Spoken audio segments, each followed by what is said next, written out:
Welcome to Frontline Pages. Today we are looking at a primary source that moves past the cockpit and into the grease and cordite of the top turret. This is a review of Combat Crew, written by John Comer, first published in 1988 by William Morrow.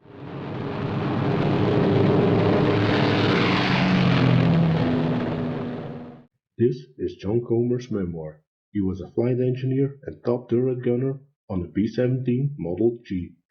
He flew 25 missions over Germany, a feat which was deemed almost impossible because he was there when the air war was at its worst over Germany for the American bomber formations.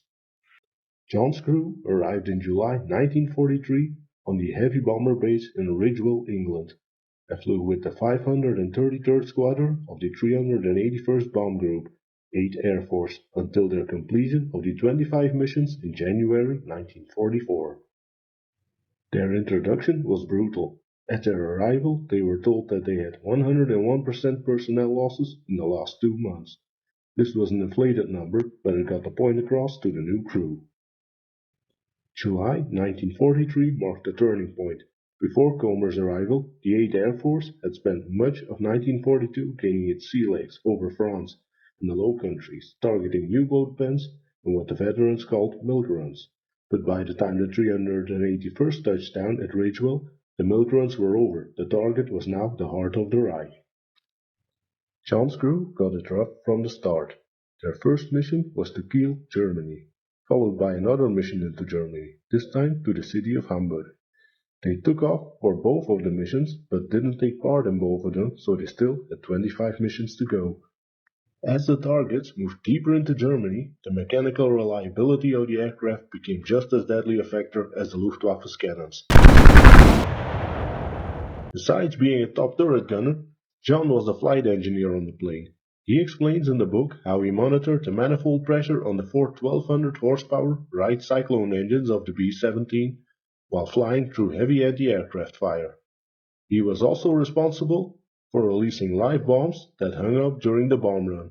This meant standing in the freezing cold on an aluminum catwalk, which was approximately 8 to 10 inches in width, over open bomb bay doors. If you looked down, you could see the German landscape passing by while working with a screwdriver to release the dangerous ordnance. Checking on the ball tail and waist gunners when they didn't report in was another part of the flight engineer's task, which mostly meant that there was something wrong with their oxygen supply. To get to the back of a B-17, you had to walk over the aluminum catwalk with live bombs hanging on either side if they didn't do their bomb run yet, all while carrying a portable oxygen bottle. Asphyxiation was a real threat at the high altitudes at which the fortresses were flying. Due to the cold atmosphere, ice cubes could form into the oxygen mask, which would block the air supply. Flight crew regularly had to crush the ice in their mask to keep the airflow open. Temperatures at 20 to 30,000 feet could easily dip down to minus 40 degrees, so frostbite and asphyxiation created the environment in which these brave men fought and died. As said earlier, when the crew arrived in England, they arrived in an air war which was escalating into ever deadly proportions. The most trying missions of the 8th Air Force were yet to come. Casualties were mounting steadily, mostly because of the choice of the US Army Air Force to bomb by daylight, when enemy flak was accurate and enemy fighters could coordinate properly to intercept the bomber formations. But it had its advantages. The B-17 was not called for nothing the Flying Fortress. It was bristling with guns, and the proper combat box formation looked more like a flying hedgehog with multiple guns that could fire in every direction. The B-17 was built to last and could take a severe beating and still get all 10 crewmen back to base. But the German fighter tactics were evolving too. They knew that the weakest point on the earlier models of the B-17s, the E and F version, was the cockpit, so they trained to attack head-on, aiming to fire cannon shells right into the cockpit to knock out the pilot, co-pilot and navigator, and thus knocking the plane out of the air. But time to aim was limited to mere seconds. The closing speed of a B-17 and the FW-190s and MU-109s they fought was around 600 miles an hour, so they had to evade quickly to avoid a head-on collision. When the B-17G version was deployed to England, it had a chin turret, mounted with 2.15 machine guns, to counter this tactic. Comer and his crew counted themselves lucky acquiring a B-17G version fairly early on. The change in tactics in the 6 months in which the crew flew the 25 missions is astounding. And I mean a change in tactics on both sides. The Americans were developing ever larger groups of bomber formations due to the ramp-up of personnel and planes reaching England.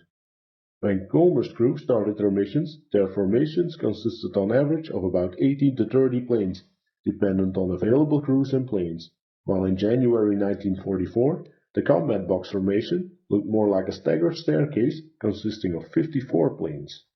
But the Germans adapted their tactics. In August 1943, the Germans countered the combat box formation tactic on the famous raid on Schweinfurt and Regensburg. They attacked again from the rear, but this time they lobbed rockets into the bombing formation while keeping out of range of the tail gunners' machine guns. The goal was to scatter the formation and pick the bombers off one by one. The double raid on the ball bearing plant at Schweinfurt and the fighter factory in Regensburg was a total disaster for the 8th Air Force. They lost 60 bombers that day, which more than doubled the highest previous loss. The escort fighters failed to meet up with the bomber formations, and the ones that did just didn't have the legs to escort them all the way to the target. The escort planes were P-47s, or the Jug, as it is sometimes called. It was a sturdy fighter aircraft equipped with 8 machine guns. Cases had been known that a P-47 flew on with a whole cylinder missing from the engine. It's fair to say that this aircraft was a flying fortress of the fighter squadrons, but it just didn't have the range to escort the bomber formations all the way. They would wish the bombers good luck at their bingo point and turn back to their home bases. The moment they turned back was the moment that the bombers flew on in their tight combat box formations, but enemy fighters knew this, and as soon as the P-47s and P-38s turned back, the Messerschmitts and Focke-Wulfs would pounce. This was the situation when Comer and his crew started on their 25 mission run. Nearing the end of their tour, the P-51 Mustang fighter was starting to appear in the European air war. This was a fighter with long legs, and using disposable drop tanks for fuel reserve, could escort the bomber formations all the way to the target and back. And these weren't just escorting bomber formations, they did aggressive sweeps over Germany, clearing the skies of enemy fighters on the projected flight path of the bomber formations. That really was the turning point of the air war over Europe. Even Hermann Göring, chief of the German Luftwaffe, knew the jig was up. He famously said, "I knew the war was lost when we saw enemy fighters escorting bombers over Berlin." This book is what I consider the benchmark of a memoir.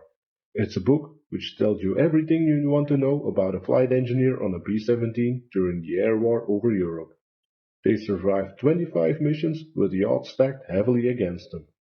He was later sent back to the States to become a flight instructor, but after determining what a dangerous job this was, he decided to volunteer to fight with the 15th Air Force in Italy to fly another 50 missions.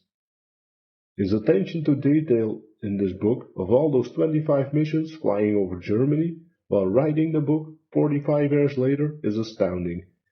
So this is the end of my review of Combat Crew by John Comer, published by William Morrow. If you enjoyed this review and want to see and learn more about military history, you can like, share and subscribe.